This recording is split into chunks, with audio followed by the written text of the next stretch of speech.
प्रिय भक्तों, जय श्री राम। आज हम आपको सुनाने वाले हैं माघ मास पूर्णिमा व्रत कथा, जो कि अभी 11 और 12 फरवरी में है, 5-6 दिन के बाद। तो चलिए दोस्तों, अगर आप इस कथा को सुनते हो तो आपकी सभी मनोकामनाएं पूरी होती हैं, और जो भी व्रत कर रहे हैं उन्हें यह कथा अवश्य सुननी चाहिए, और नहीं भी कर रहे हैं वो भी सुनकर इसका फल प्राप्त कर सकते हैं। तो चलिए कथा को शुरू करते हैं। एक नगर में धनेश्वर नाम के एक ब्राह्मण रहता था। उसकी पत्नी का नाम रूपवती था, जो बहुत ही पतिव्रता और सर्वगुण संपन्न थी, लेकिन उनके कोई संतान नहीं थी, इसलिए वो दोनों बहुत ही चिंतित रहा करते थे। एक बार उस नगर में एक महात्मा आए। उन्होंने उस नगर में सभी घरों से दान लिया, पर धनेश्वर के घर से दान नहीं लिया। तो दान लेने के लिए जब वो मना कर देते थे, तो एक दिन धनेश्वर महात्मा के पास पहुंचे और उन्होंने पूछा, महात्मा, आप नगर के सभी लोगों से दान लेते हैं, लेकिन मेरे घर से कोई दान क्यों नहीं लेते? अगर हमसे कोई भूल हो गई है तो हम ब्राह्मण दंपति को क्षमा करिए। इस पर महात्मा ने कहा, नहीं विप्र, तुम तो हमेशा आदर सत्कार करने वाले ब्राह्मण, तुमसे भूल कभी हो ही नहीं सकती। महात्मा की बात सुनकर धनेश्वर हाथ जोड़कर बोला, हे मुनिवर, फिर आखिरकार कारण क्या है? कृपया हमें इस कारण से अवगत कराइए। इस पर महात्मा बोले, हे विप्र, तुम्हारे कोई संतान नहीं है, इसलिए जो निसंतान होते हैं उनके हाथ से हम भिक्षा कैसे कर सकते हैं? तुम्हारे द्वारा दिया गया दान लेने के कारण मेरा पतन हो जाएगा, बस यही कारण है तुम्हारे घर से दान स्वीकार नहीं करते। महात्मा के ऐसे वचन सुनकर धनेश्वर उनके चरणों में गिर गया और विनती करने से बोला, हे महात्मा, संतान न होने ही हमारी पति पत्नी के जीवन की सबसे बड़ी निराशा है। यदि संतान प्राप्ति का कोई उपाय हो। ब्राह्मण का दुख देखकर महात्मा बोले, हे विप्र, तुम्हारे इस कष्ट का एक आसान तरीका है। तुम्हें 16 दिनों तक श्रद्धा पूर्वक काली माता की पूजा कर उन्हें प्रसन्न करना होगा, तो उनकी कृपा से अवश्य तुम्हारी संतान प्राप्ति होगी। इतना सुनकर धनेश्वर बहुत खुश हुआ और उसने महात्मा का आभार प्रकट किया और घर आकर पत्नी को सारी बात बताई। इसके बाद धनेश्वर माँ काली की उपासना के लिए वन चला गया।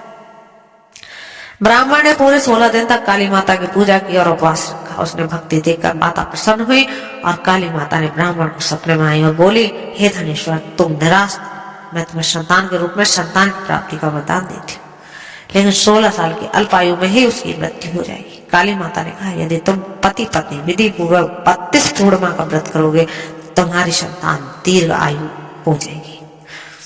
प्रातःकाल जब तुम उठोगे तो मैं तुम्हें आम का एक वृक्ष दिखाई देगा, उस पेड़ से एक फल तोड़ना और ले जाकर अपनी पत्नी को खिला देना। शिव जी की कृपा से तुम्हारी पत्नी गर्भवती हो जाएगी। इतना कहकर माता अंतर ध्यान। प्रातःकाल जब धनेश्वर उठा तो इसे एक आम वृक्ष दिखा, जिस पर बहुत ही सुंदर फल लगे। तो काली माँ के कहे अनुसार फल तोड़ने के लिए वृक्ष पर चढ़ने लगा। उसने कई बार प्रयास किया, पर फल तोड़ने में असफल रहा। तभी उसने गणेश भगवान का ध्यान किया और गर्भवती की कृपा से इस बार वृक्ष पर चढ़ गया और उसने फल तोड़ लिया। धनेश्वर ने अपनी पत्नी को फल खिलाए, जिसे खाकर वो कुछ समय के बाद गर्भवती हो गई।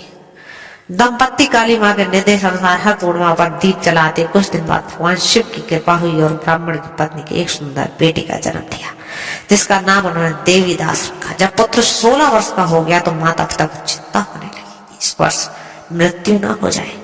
इस पर उन्होंने देवीदास की मामा को बुलाया और कहा, तुम देवीदास को विद्या अध्ययन के लिए काशी ले जाओ और 1 वर्ष बाद वापस आना। दंपत्ति पूरी आस्था के साथ पूर्णमासी का व्रत कर पुत्र की दीर्घायु की कामना में लगे हुए थे और हमेशा व्रत करते रहते थे। काशी प्रस्थान के दौरान मामा भांजे एक गांव से गुजर रहे थे, वहीं एक कन्या का विवाह हो रहा था। विवाह होने से पूर्व ही उसका वर अंध हो गया था। तभी वर के पिता के देवीदास को देखा और मामा से कहा, तुम अपना भांजा कुछ समय के लिए हमें दे दो और विवाह संपन्न हो जाएगा, इसके बाद ले जाना। ये सुनकर मामा ने कहा, यदि मेरा भांजा ये विवाह करेगा तो कन्यादान में मिले धन आदि पर हमारा अधिकार। वर के पिता ने मामा की बात स्वीकार कर ली और देवीदास के साथ कन्या का विवाह संपन्न कर दिया। इसके बाद देवीदास पत्नी के साथ भोजन करने बैठा, लेकिन उसके थाल को हाथ नहीं लगाया। ये देखकर पत्नी बोली, स्वामी, आप भोजन क्यों नहीं कर रहे? आपके चेहरे पर ये उदासी कैसी? तब देवीदास ने सारी बात बताई। यह सुनकर कन्या बोली, स्वामी, मैंने अग्नि को साक्षी मानकर आपके साथ फेरे लिए हैं, जब मैं आपके अलावा किसी और को अपना पति स्वीकार नहीं करूंगी। पत्नी की बात सुनकर देवीदास ने कहा, ऐसा मत कहो, मैं अल्पायु हूँ, कुछ ही दिन में 16 वर्ष की आयु होते ही मेरी मृत्यु हो जाएगी। इस पर उनकी पत्नी ने कहा कि स्वामी, जो भी मेरे भाग्य में लिखा होगा मैं उसे स्वीकार करूंगी। देवीदास ने उसे समझाने की बहुत कोशिश की, लेकिन जब वो नहीं मानी तो देवीदास ने उसे एक अंगूठी दी। अब कहा, मैं काशी जा रहा हूँ, लेकिन तुम मेरा हाल जानने के लिए एक पुष्प वाटिका देगा, उसमें भांति भांति के पुष्प लगाओ और न जल में से सींचती रहो। यदि वाटिका हरी भरी कोई पुष्प खिले रहे तो समझना कि मैं जीवित हूँ, और जब ये वाटिका सूख जाए तो मान लेना कि मैं मर चुका हूँ। इतना कहकर देवीदास काशी चला गया। अगले दिन सुबह हुई, जब कन्या के दूसरे वर को देखा तो बोली, ये मेरा पति नहीं है, मेरा पति काफी बढ़ने गया है। यदि इसके साथ मेरा विवाह हुआ होता तो बताएं कि रात्रि में मेरे और इसके बीच में क्या बात हुई और उसने मुझे क्या दिया था। ये सुनकर वर बोला, मुझे कुछ नहीं पता, और पिता पुत्र वहां से वापस चले गए। उधर एक दिन प्रातः काल एक सर्प देवीदास को डसने के लिए आया, लेकिन उसके माता पिता द्वारा दिए जाने वाले पूर्णाव्रत के प्रभाव के कारण वो डस नहीं पाया।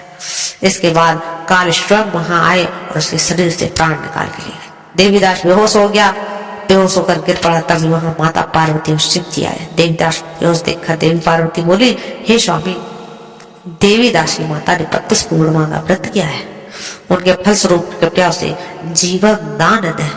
माता पार्वती की बात सुनकर भगवान शिव ने देवीदास को पुनः जीवित कर दिया और पुष्प इधर देवीदास की पत्नी ने देखा कि पुष्प वाटिका में एक भी पुष्प नहीं रहा। वो जान गई कि मृत्यु हो चुकी है और रोने लगी। तभी उसने देखा कि वाटिका से हरी भरी होने लगी है। ये देखकर वो बहुत प्रसन्न हुई। उसे पता चल गया कि देवीदास को प्रावधान मिल चुका है। जैसे ही देवीदास 16 वर्ष का हुआ, मामा भांजे काशी से वापस चल गए। रास्ते में जब वह कन्या के घर गए तो उन्होंने देवीदास को पहचान लिया और प्रसन्न हुई। धनेश्वर और उसकी पत्नी भी पुत्र को जीवित पाकर हर्ष भर गए। दोस्तों, अगर ऐसे ही हर कोई पूर्णिमा की कथा सुनता है, कहता है या करता है, उसके भी सभी मनोकामनाएं पूर्ण हो जाती और अंत में मोक्ष की प्राप्ति होती है। तो जो व्यक्ति श्रद्धापूर्वक पूर्णिमा का व्रत रखता है, कथा सुनता है, उसे संतान का सुख मिलता है और सारी मनोकामनाएं पूर्ण होती है। दोस्तों, मिलते हैं फिर अगली वीडियो में, बने रहिए तब तक हमारे प्रिय भक्त।